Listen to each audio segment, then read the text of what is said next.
Welcome to graphical method tutorials. Today we are going to use graphical method to analyze the Fink truss. The Fink truss has a span of 18 meter and a height of 3.6 meter. The principal rafter is divided into 4 panels each. A load of 2 kN is acting at the interior nodes and a load of 1 kN, half of the original load, will be acting at the exterior nodes. The reaction developed at the supports were 8 kN at the two supports. Let's have a look at this diagram before getting into the vector diagram. In this diagram, we see a joint which is found to be in equilibrium only when the forces, that is the members meeting at the joint, has forces which cancel out each other. If we draw a vector diagram for the forces in the left hand side, then we will get the same figure on the right hand side, which is nothing but a closed polygon. The joint is found to be in equilibrium only when the polygon is said to be closed. It is also to be noted that the vector has the magnitude of the forces in the member and the direction is also the same of the forces. Let's take the corollary part where we know that the joint is in equilibrium and we know the magnitude and direction of the two forces. It is easy to find the other force just by joining the closed side of the polygon. It gives the magnitude and as well as the direction of the force which meets the other two forces at the given joint. As we know, we have drawn the space diagram of the given truss to a suitable linear scale. 1 meter is equal to 1 centimeter. Given the calculated loading as 2 kN, here consider the loading 2 kN in the interior spans and a load of 1 kN at the exterior ends, and we know the reaction is 8 kN each. Name the various members of the frames according to Bose notation. Each and every area between the forces are noted. To understand better, we use alphabetical order in the external areas and numerical in the internal areas. For the vector diagram, we use a scale of 1 centimeter is equal to 1 kilonewton. To start off with, we select a suitable point A. Force of 1 kilonewton is acting vertically downward between A and B in the space diagram. So, we have to draw a line of magnitude 1 centimeter downward from the point A and mark it as B in the vector diagram. Parallel to the force 1 kilonewton. Then force 2 kN is acting vertically downward between B and C in the space diagram. So we have to draw a line of magnitude 1 centimeter downward from B and mark it as C in the vector diagram parallel to the same force 2 kN. Then similarly we have to complete the vector diagram for the known forces and also the resultant.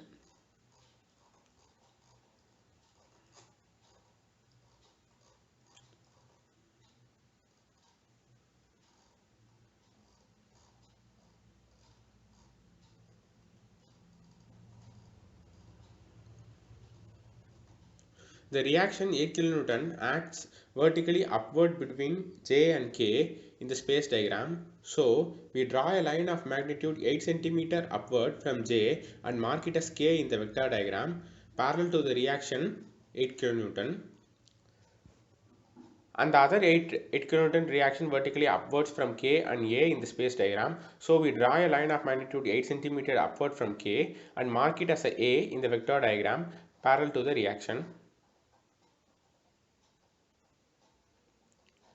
Let us start to locate a point 1 in the vector diagram. To mark a point 1 in the vector diagram, we need two lines. Since the triangle enclosed in the space 1 has three sides, namely the B, the 2 and K. We at least need two sides. To plot the point 1 in the vector diagram. To get those two lines, we take the lines from the outer known areas of the particular triangle 1 in the space diagram. The known points from the outer areas are B and K. So, just draw a line parallel to the member between B and 1 areas from a point B. Another line can be drawn from point K. So, draw a line parallel to the member between 1 and K areas from a point K.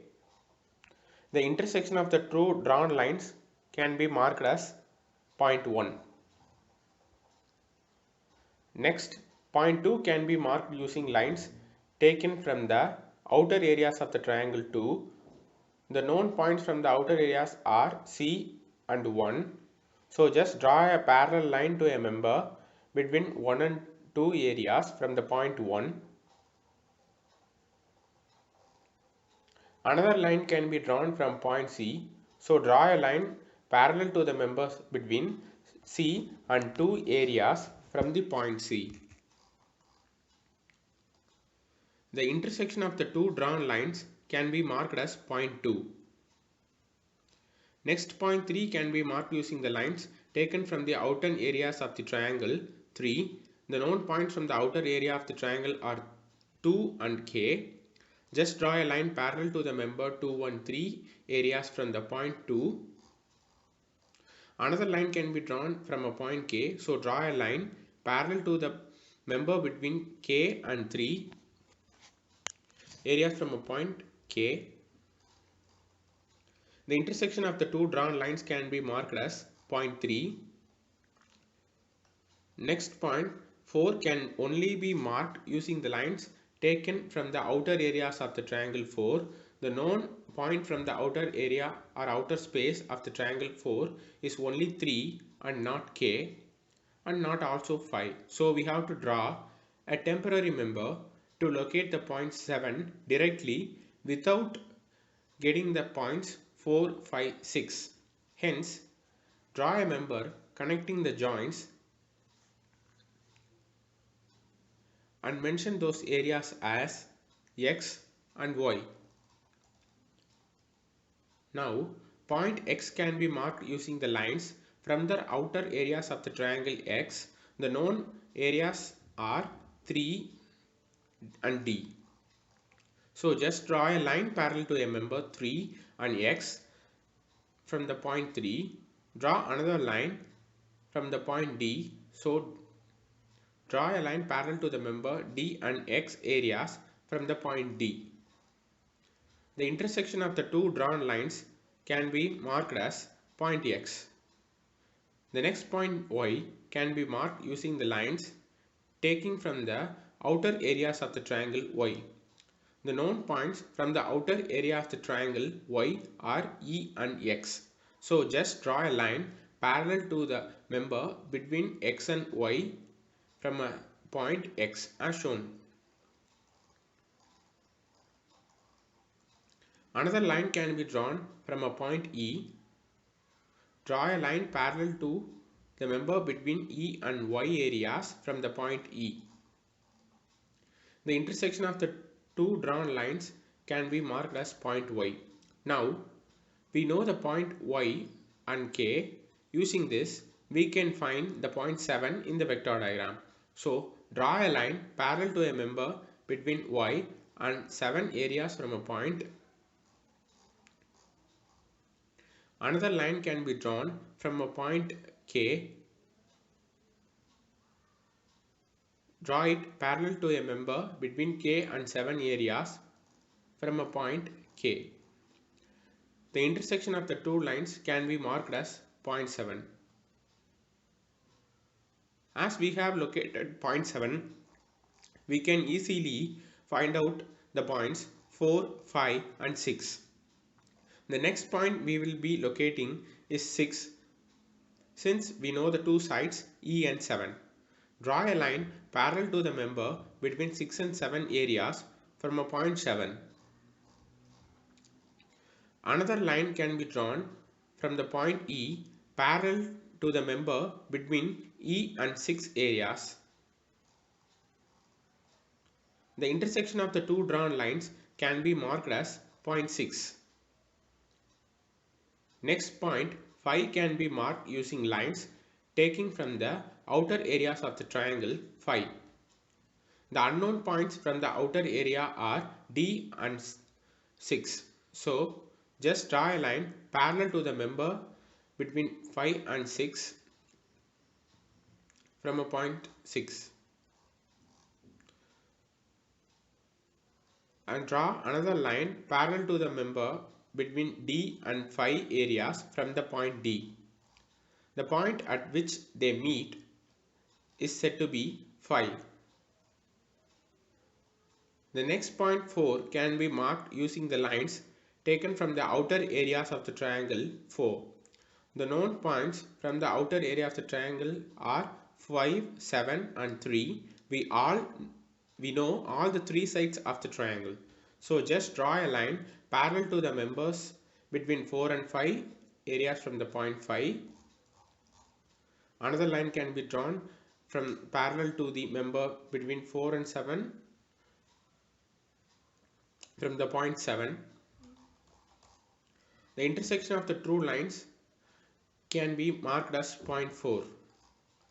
If we have drawn the diagram correctly, then if we draw a line parallel to the member between 3 and 4 from the point 3, the line should intersect with the point 4. That proves that our diagram is correct. So, we have completed the final vector diagram for the Fink truss.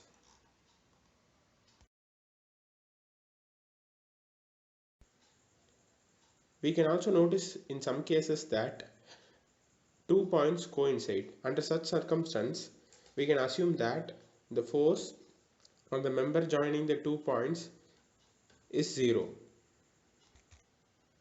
In our case, points y and 6 coincide. Since x and y are of imaginary members that we have introduced to reduce the problem, we may just delete it. They do not cause any change in the solution. By deleting x, we can just join the line the points 3 and 4.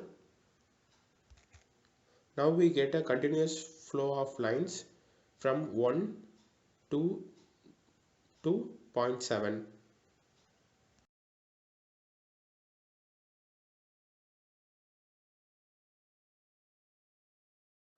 See about the nature of the forces. The magnitude of the member forces will be given by the length of the vector of the respective member force. For example, the member force between the areas B and 1 will be the length of the line between the points B and 1 in the vector diagram. Similarly, we can find the magnitude of the forces in the member. To find out the direction of the action of forces, just go according to the Bow's notation as mentioned in the previous tutorial.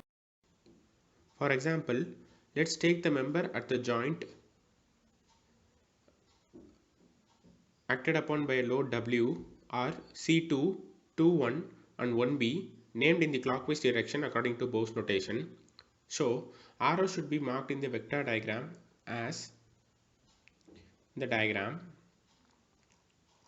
This gives the direction of the forces C2, 2, 1 and 1B. Thus, similarly, we'll apply this rule to every joint